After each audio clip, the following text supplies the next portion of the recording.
Scottish ministers are furious at the government for failing to outline its plans on how a post-Brexit funding scheme will work in practice. The nation's employment minister, Richard Lochhead, has spoken of his disappointment at Boris Johnson's government for failing to be transparent about the replacement funding. He has written to the UK government demanding to know how money from the scheme will be distributed. Scottish ministers are referring to the Shared Prosperity Fund, that was launched to replace the EU's structural funding. Mr. Lochhead has urged the UK government to respond to his letter, which poses a series of vitally important questions that we need urgent answers to.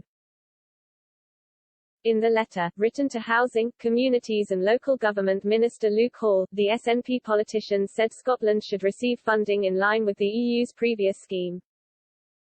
Mr. Lochhead said, if this is not the case, Scotland's communities risk being let down by badly informed UK government spending decisions.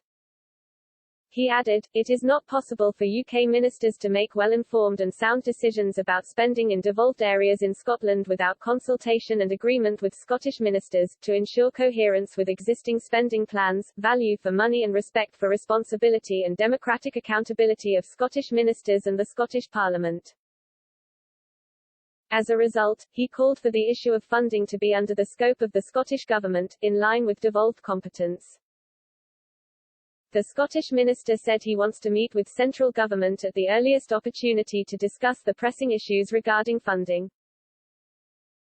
In a thinly veiled swipe at the UK, Mr. Lochhead claimed the Scottish government had a closer working relationship with the EU than Westminster. Emmanuel Macron's hopes of turning French into the language of the European Union are doomed to fail, with English certain to remain the bloc's lingua franca for the foreseeable future, a former Irish diplomat has said.